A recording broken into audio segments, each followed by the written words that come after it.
We are going to pray right now for good 15 or 20 minutes without stopping. We are going to cry to the Spirit. While we are praying, many have traveled, many are still in the flesh, because they have become religious. So they pray, they prayed what they call prayer. They pray what they think they call prayer, and they were comfortable like that. There is a place God will bring you in the realm of the Spirit. You begin to cry. You will discover all the days you have stayed on earth, you have wasted it. Isaiah chapter 6. When Isaiah is a prophet, when he was praying, Isaiah said, on the year Uzziah died, he said, I saw the glory of God, and I saw the three seraphims. Each of them have three wings.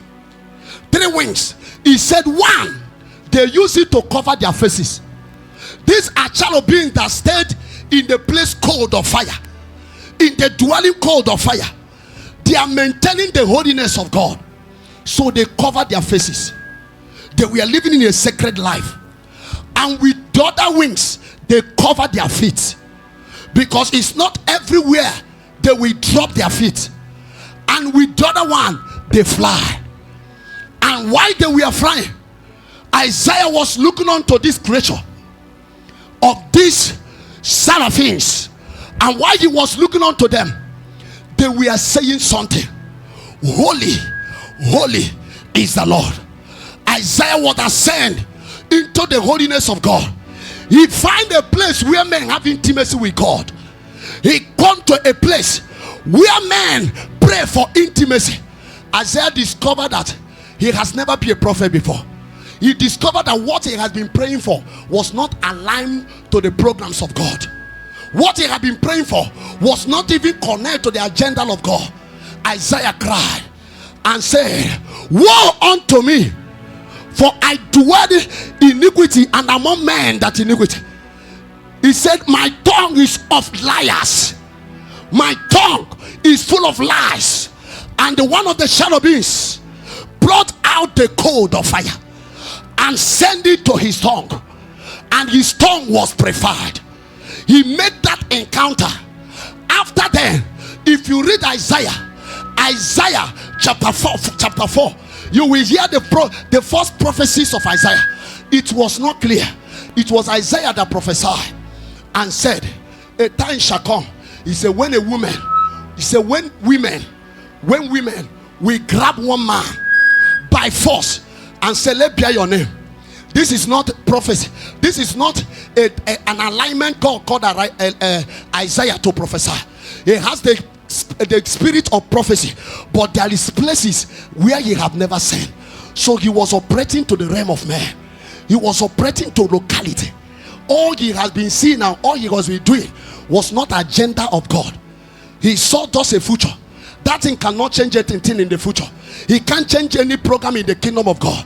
But the day Isaiah saw the Lord, he saw the glory, he come to the place where men have intimacy with God. His prophecy changed.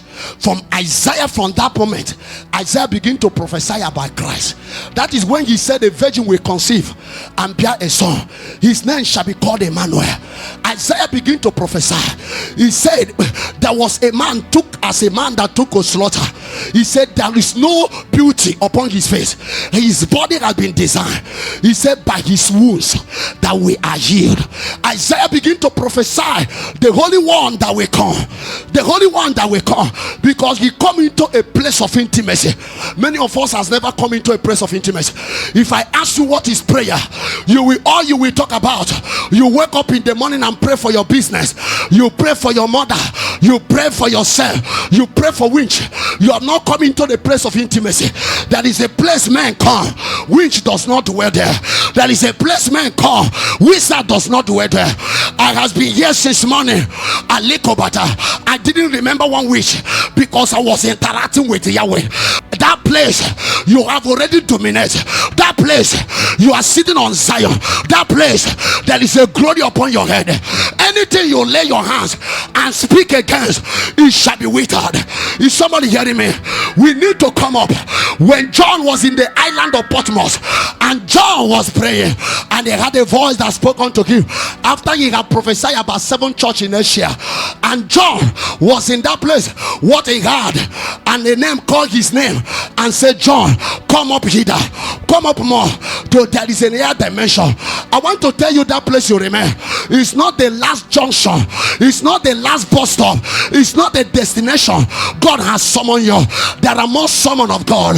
Are you hearing me today? God is summoning most of us to hear him. God is summoning most of us to a realm of intimacy. God is summoning most of us to the place you will dine with God, to the place you will be meeting with God. That is a place of meeting. And John was traveling. That is when John discovered there was a creature even before the world was created. That man was not the first thing that we are created. There are other creatures that has been. It was John that traveled to the secret place and find 24 elders. He said they were like men. They were like men of us, but they were a creature of eternity. They were not a man like this. They have a creature of man, but they were immortal. He saw this because he could able to travel somewhere. Someone need to travel to see the gate of destiny. Is somebody hearing me? Yes, there is a place your prayer level will remain. You can't shake the gate of ancient. You can't turn around the gate of ancient. If you're hearing me, shout fire. Fire. Help me to talk 21 people here. This night you will catch the fire of his presence.